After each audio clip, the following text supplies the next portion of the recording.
Hello, my dear people, friends, family who are still on this journey as we wait for God to continue to prove Himself on behalf of Ruth Matthew and our dear child, baby testimony. I hope everyone is doing well. I am really excited and glad to be able to present something on this case in relation to this case. Well, it's it's funny and it's interesting what the development in relation to the fire outbreak at the Mercy Shrine.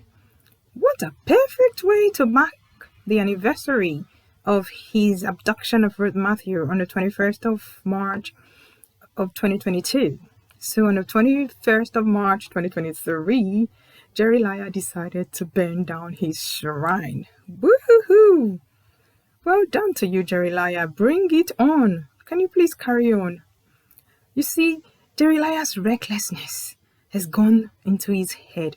And just like my brother Prophet always proclaims, and he said recently, Jereliar is going mad, and he will actually continue to sing and confess his actions. It's a shame that in a country where he's in a country where nothing works. Otherwise, Jereliar should be behind bars for the rest of his life. And as well as his followers, his believers, those who have decamped, those who have stopped like disgrace, who confessed to her own crimes, criminal acts, and is still walking free. These people should be locked up and forgotten, maybe fed to the lions for the heinous crimes they have engaged in. But I thank God, who in his own mercy is dealing with them mercilessly. Well, some of the reasons why I think, which others have shared, for why he would burn down his shrine is to delete evidence. Of course, burn it down because he knew that nobody believes that there was no CCTV camera on that premises when baby's testimony was kidnapped by those he sent. And providing that evidence would incriminate him and bring his shrine down and expose the criminal activities that they actually engage in there under the cover of a church. So yes, he's deleting evidence, erasing evidence, taking it out of the equation. So tomorrow, if he gets asked for these, he will come with a lame excuse. Oh yeah, we had them, but they were burnt in the fire. Now, guys, let's reflect. Every time I have seen events in that shrine, especially inside that enclosure, that space that got burnt, there are chairs in the upper galleries and on the ground floor where he is the lone superstar in his very, very tight pants, doing his magical and stupid acts. People are seated. There are lots of chairs. I'm sure they have other equipment that they use in there. One things I was looking for while I watched the videos was were evidence of the fire. Guys, how does fire break out and you do not see the carcasses, the burnt remains of the things that were burnt? For goodness sake, let's be realistic. Yes, the chairs melted. We should see a bit of the melted remains of those things. Just like when they burnt the courthouse, we saw the chairs that were burnt. There's nothing. Everything was the hall was carefully emptied. They left only maybe a couple of chairs that was shown. That was a deliberate act. Evidence erased. Another reason I think he burnt his shrine was to renew demonic covenants. Remember, these guys are occultic. He had to renew that covenant. And of course, the altars, the evil altars, have to be lubricated. And these gods, dead gods, they're so evil, they will not go for chicken blood or blood of animals. They want human blood. So they would come Although they claimed that there were no lives lost, trust me, there were people who must have been gotten from somewhere and they have burnt there and their remains have been removed. Lives were lost. There may not be many, but those are people that nobody could account for. So nobody will come asking for them. Nobody would know that they were in that shrine. Guys, let's take for a minute. Even if that shrine, they always have programs. They always have one event or the other going on. It's always packed. People going there to consult with the head criminal in charge, doing whatever gimmicks and stupid things they do.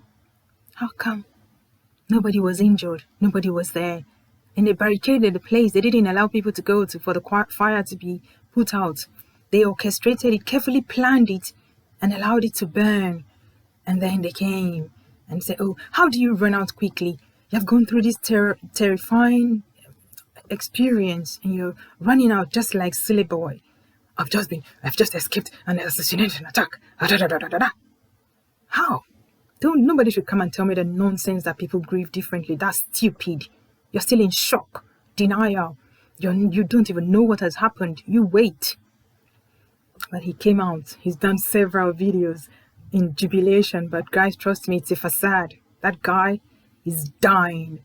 He doesn't know what to do. He's going crazy, going bananas. And yes, he will run amok.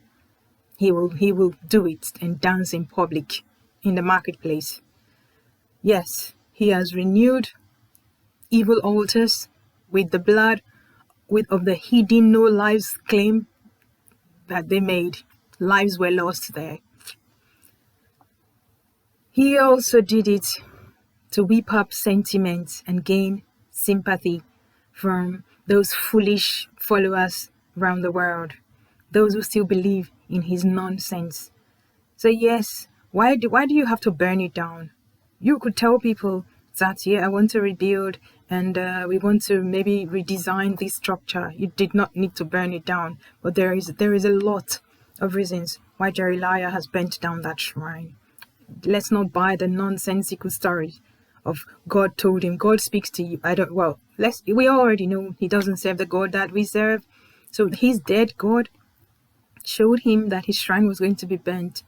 And that same dead God who gave him that stupid prophecy in March of 2022 didn't show him where baby testing. Well, it couldn't show him because they already knew that Jeremiah knows where the child is. So let's leave that. Well, one thing I know that given this recent action, Jereliar only ended up making himself look just as stupid as he had always portrayed himself to be with everything that he presents. I have said it repeatedly, he needs to fire those people around him, his advisors, those he listens to. They hate him so much, and he will continue to be advised poorly, wrongly, because he is on the dangerous path. Yes, Pharaoh's heart was hardened by God until his final destruction. And that's exactly what's been reenacted today. I rejoice because the blood of that innocent Destiny Child testimony, plus the blood of Comfort, who had an innocent child for Jeremiah and died in the process. She died. The child is alive. And all the other victims of Jereliar's wickedness, they are crying for vengeance. And God is coming, and he's coming big. That vengeance will come in diverse ways, my friends. And the world will begin to witness more inexplicable acts of absolute idiocy from that pulpit bandit who is scamming gullible people. God has work. Fire or no fire, the truth remains. Ruth Matthew went to Jereliar's shrine, her child disappeared. He will never go free. He is not innocent, neither is the Mercy Shrine. God bless all of us.